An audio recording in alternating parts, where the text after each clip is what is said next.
Hey guys, welcome back to my channel. Hi, my name is Allison. If you are new here, I am on a journey to become debt free, and I am trying to be more proactive with my money these days rather than reactive. So I've been on this debt journey, like really focused on the cash envelope system since September of 2022. So I know a lot of people come for just these videos. Um, I know this sort of video attracts a lot of new people, so I just wanted to give you a little bit of background before giving my updated numbers. And if you don't know, this is my beautiful baby girl, Teddy. Um, so she will be on the screen here to hide some numbers. So I thought before moving forward and going over the new numbers, um, I would kind of just do a quick recap of my old numbers. And I ask that you give me grace and not judge. This video is never easy to make, and I like to try to be as transparent as possible. While I go on this journey, it helps me stay accountable, and it may inspire others, or they may relate, go through the same thing or similar situations. I like to put these videos out there for everyone. Plus, I really enjoy looking at my progress. So let's start with a year ago. Just a quick little recap. So, right before I started my cash envelope stuffing journey, I consolidated my credit card debt. And that's why I see loans one and loan two. So, I consolidated them, and those were the debts at the time. I also had this one here where I just didn't have quite enough availability to be able to do a consolidation with that. I underestimated the amount I would need, not accounting for the transaction fee. So, in actual credit card consumer debt, which then was most of it rolled into the consolidation loans right here. So, consumer debt, which really all stems from credit cards at the end of the day, was back when I did this update was $16,386.81. I have updates prior, I just have them hidden, but I just kind of want to do a quick where I was a year ago. So I took out a personal loan from my best friend Jess. She insisted for health related things. We've always struggled with our weight, and it was to pay for a nutritionist and everything. So she lent me $2,000. The program was changing. I was cash flowing it and saving up as I was doing my journey, but then the program changed where it was a much longer period of time and more one-on-one. So I wasn't quite prepared. So anyways, that's where that was. Then back in 2019, I took a 401k loan with my employer. In January of 2023, that is what the balance was. Then my student loans were at almost $9,000 a year ago. So in total, my debt was $28,593.26. That was January 14th of 2023. So fast forward, I did an update in April of 2023. So I got my personal loan down to $13,693.97. I was able to pay off my smaller loan and my credit card. The city and the Wells Fargo, they didn't really exist at the time. That's why they say zero. But I was able to pay these two off with the help of my budgeting, as well as I dropped my emergency fund down to $1,000 doing the Dave Ramsey way. Definitely was getting brainwashed and listening to a lot of the podcasts, and was drinking the Kool-Aid. And now that I've experienced life since, I definitely want to increase my emergency fund. And for anybody that's been here for any amount of time, kind of knows my journey and like the things that have crossed my pathway. But either way, I got my consumer debt down to, oh, I think I said this number already, right? $13,693.97. I was building up and trying to pay my friend back. So I wasn't giving her the money as I was going. I was trying to save it up in one lump sum and then give it to her. At the time, I was down to owing her $1,540 based on the money saved, and that my 401k loan was just under $1,200. So basically, from January to April, there was a decrease of $738.67 in my miscellaneous debts with my friend and my 401k.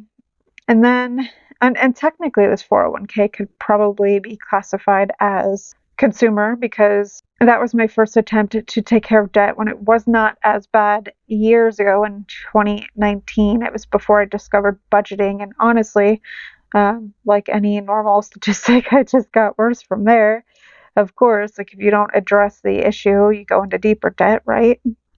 So, anyways, my student loan was at almost 8,800 in January of 2023. Then it got down to about 8,300 in April of last year. So the difference from January to April of 2023 was $3,905.91. I got my grand total debt down to $24,687.35. And I breathed heavily because I had every intention of doing an update. I was trying to go more for a quarterly situation. I had every intention of filming in July, but then life happened. Now, all the while from January on, I've cash flowed a lot of things. Like I've paid 6-month premiums, um, well, once, twice, whatever. I guess it depends on how it falls. I've cash flowed to vet emergency situations. I've cash flowed life, basically, not ever having to touch my emergency fund, nothing like that. So all the while I was decreasing my debt, life was happening and it was manageable. And I listened to Katie from Katie of the House's video the other day. It feels weird to say Katie of the House's video, like referring to her as a plural. Okay, that felt weird. Whatever. Anyways, as I was listening to her speak, I had a realization of why I hadn't filmed one of these videos. And it was a realization of shame. It was a realization of, oh my God, it got worse. I don't want to see what it is. I'm still handling my shit. I'm still taking care of my debts. I'm still doing all the things. But I was so afraid to see the numbers. I have to remember that this path to debt freedom it's not linear. There's ups and downs and life every which way. So as I say that, I am giving myself permission to give myself grace. So as I say those words, I say those to myself, but I also say those to you. Give yourself grace. Life happens, and it's what you do after the fact. You can bury your head in the sand, and you can give up, and you can revert back to your old ways, or you can choose to push forward. I chose to push forward, but I just didn't want to look at the numbers. Also, before I go over these numbers, if you have not been following very closely, July, I had an emergency eye surgery. So, I was experiencing weird things with my vision, obscured vision, only being able to see out of a portion of my eye. I didn't know what it was. Like, ironically, I had been seeing the eye doctor and was working on my annual exam. And all the while I kept going back because I thought I had a hair in my eye well, I did. That did actually happen on my way. So it was weird. So, like, we just thought my eye was irritated from Teddy's hair in my eye that I was trying to rub out of my eye, but it turns out there was something else going on. I had gone back about 3 times. It was the third visit that she finally dilated my eyes, and that is why I preach dilate your eyes. That was the first dilation I had probably since I was a teenager. And I don't say that exaggerating because I did not start going back to the eye doctor again until about age 30. And ever since I've been with my current eye doctor, she's never once dilated me.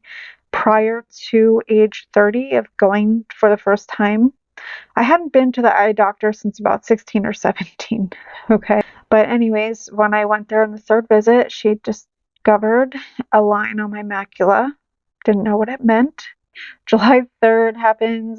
I'm celebrating 4th of July with my family. That's when things went awry. And that's like when I lost a great portion of my vision. And where it was really scary to drive home, my vision was obscured. The rain, the glares, the darkness, all of it was messing with my vision. So when I saw the specialist, I was told that I had a retina detachment and I needed emergency eye surgery. So had emergency eye surgery in July. Had a really tough recovery. Was out of work from July to the end of September. I was on short-term disability. Some people gain their vision back completely fine, everything good. Me, that was not the case. It could have been that too much time had passed because we did not recognize what was going on. So I am now legally blind in my eye. So a lot of everything was kind of a waiting game. I wasn't really focused on debt payoff. Like, I was doing my debt snowball from July on, but I was not aggressively putting money to debt. I was in survival mode and treading waters because all the while I was told this information and getting surgery and recovering, I was told my left eye was showing signs of retina detachment. I had the stretch marks, the markings that a specialist recognizes. I don't know, I'm not an eye doctor. I was told that I needed to fully recover, and like once I was cleared and fully recovered, then I would have to start looking at treatments for my left eye. Well, I had my follow-ups in August and September. September, I was cleared to go back to work. He reviewed my eye. Actually, I think I might have went back again in October. Yeah, it was October. So when I saw him again in October, he's like, you know what? We're going to have to push you out another 6 months. You're looking good. You're in good shape. So here I was under the impression that I was going to be starting treatments on my left eye once I was recovered, but I guess it's one of those things where you don't start going for the treatment until it's getting close to possibly detaching. I don't know how well that works, but basically in April of 2024, I have a follow-up appointment. We'll cross that bridge when we get there. Anyways, all of that to say, from July on, I was in survival mode. I did add debt. It was no fault of my own, and I have to remember that. Well, some of it is, and I'll explain that, but life happened basically, and that was really hard for me to accept. Like, it was hard for me to accept that I was having this emergency. It was hard for me to accept that I no longer have full functioning use of my eye anymore. It was hard for me to accept that life was different and, just felt unfair. Today, till January 9th, 2024, my loan is down to $11,868.30. So this, I continue to make my minimum, which is, wow, suddenly I can't remember the number, $338.16. So I continue to maintain that minimum. It's my highest balance. I'm approaching it from a debt snowball sort of angle. Loan 2, obviously 0. FNBO, 0. I've added debt onto Citi. So this is kind of where that thing with my best friend takes into account. So the money that I had saved up, she's like, you know what? The money that you used to save up, use that to pay for the nutritionist and just start back from scratch with me. Like, seriously, like, I want you to pay, I want you to follow through on this program, pay me whenever. So I did that. I ran my balance back up, and you won't see this, but I ran it back up to 2000 with her, and I put the debts on the Citi at a 0%, which ends in July of 2024, by the way. So, and I did also open my Etsy shop while I was on leave. I finally pursued my dream of opening an Etsy. I've always wanted a creative outlet, and I wasn't prepared for it, obviously, so some business expenses. But really, a majority of the debt was the debt for the nutritionist. And I also did fall back onto the idea of, oh, well, 0%, I can just pay myself back. And like, I've cash flowed things on there, but there might be a thing here or there that I didn't quite pay back to myself yet, if that makes sense. So definitely, I see why they offer those 0%. It's a mind fuck, really, of, yeah, I can totally pay it back in time, and suddenly your promotional period is ending and you have all of this debt to pay at a high interest rate. But again, I will say a very minimal portion of the balance are those sort of purchases. It's really the purchase for the nutritionist, as well as some of the Etsy debt of material supplies. Wells Fargo. As of right now, I got the balance down to $3,049.49. I didn't want to play that game again with medical debt and their system really being crappy and hard to track what you were paying on it, what your due date is, etc., etc. So I was like, you know what? I'm going to open a credit card at 0% interest, and I'm just going to pay them. They're good, golden. I can move on with my life with them and just hash it out with Wells Fargo. So this 0% is good until November of 2024. Consumer loans. So my balance, as you can see, increased. So it is now $16,870.56. So there was an increase of $3,176.59 from my last check-in of April. Now, Jess is paid off. I just paid her off, oh my gosh, right before the new year. Technically, she's cashing in her check. Like, it took a while to move money and then mail her the check. She doesn't live close to me, etc. But I paid her off. I just really wanted to pay her off. She kept stressing, like, seriously, Allison, just pay back whenever you can, whenever you want. I don't care how long it takes. But in my heart of hearts, like, I just needed to do this. I needed to pay her back. It's just what I felt that I needed to do. I felt very strongly about it. So I went ham. Pretty much September, once I kind of was figuring I was stable, at the very end of September, I started to get more aggressive with debt payoff again. In addition to my debt snowball, that's when I was really pushing to debt and working overtime and that sort of thing. So the 401k loan is now down to $466.04.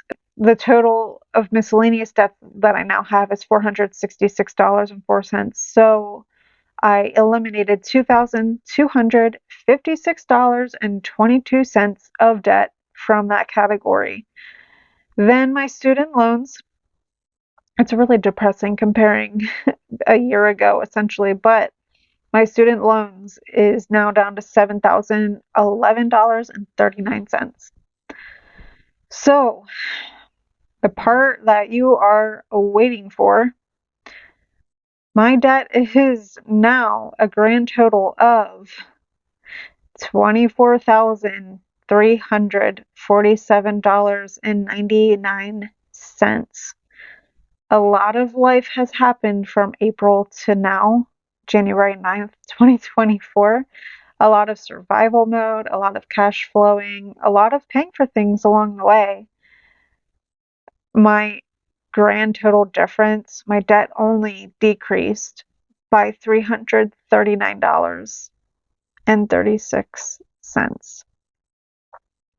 Now, had I not been budgeting, been on this cash stuffing journey, had your guys' support and words of encouragement, if I just did not have the system at all, I would be in a much, much worse situation, because I will say I experienced a lot of depression the past several months in my new fate and with everything that's going on. But I will say I do feel some sort of relief to finally put these numbers out there and actually look at them. I mean, there was a lot of life that happened in those months and a lot of hustle since end of September. And if I didn't pay my best friend off, there would have been an increase in my debt overall since my last check-in. So I am very thankful that I can say, though on paper, it looks like nothing happened at all. Like, really, it looks like I did nothing. But I felt the need to go through this because, again, there's a lot of people that see these videos that click on them for the first time because they're curious. Like, I get it.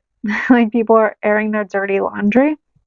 It's always very interesting to see and, play the comparison game of, oh, wow, like, her debt's worse than mine, like, whatever. It could have been way, way worse. So that is where we are sitting. I hope that moving forward, I can continue to do more regular updates on my journey. Also, it's hard to know how to navigate as well because I don't know how stable my eye is and for how long. Like, I don't know if it's going to be like in April, hey, Allison, cool, let's see in another 6 months and keep an eye on it. Or it's, okay, Allison, we need to start treatment. And I don't know what, like, I don't know how to plan for the future. If I go into full stork mode, obviously it's not going to be an emergency eye surgery. So, at the end of the day, with that being my medical debt for an emergency eye surgery, that was originally $30,000 pre-insurance. Like, this number could be way worse. It really could be. So, I don't know. It's hard to plan, but I will say my next plan of action that I'm concentrating on is the city. The city because, well, I don't know. Like, I might kind of tackle them at the same time. I definitely want to get this one gone because this will free up essentially $40 a paycheck because that's what's pulled from my paycheck to pay this back. Like, I do want to just kind of get this out of the way, done, bye, see you later. Never again will I do that. But this has to be my focus. At the end of the day, if I don't pay this off until the term of the loan, sorry, I bumped you. That's totally okay with me because this city now always have the option of doing other balance transfers that technically I could do. But this goes up to an almost 30% interest rate if I do not pay the balance off. And I'm pretty sure, I have to double check, I'm pretty sure it's whatever the balance remains then gets charged the almost 30%. But still, at the end of the day, I don't want to pay almost 30% interest, even if it's $200 balance that's left. I just have no desire doing that. So, I hope you have stuck with me here to the end. If you did, go ahead and leave me hashtag debt sucks. And I just really want to thank you for your support, your words of encouragement. I will talk to you guys in the comment section below. Bye.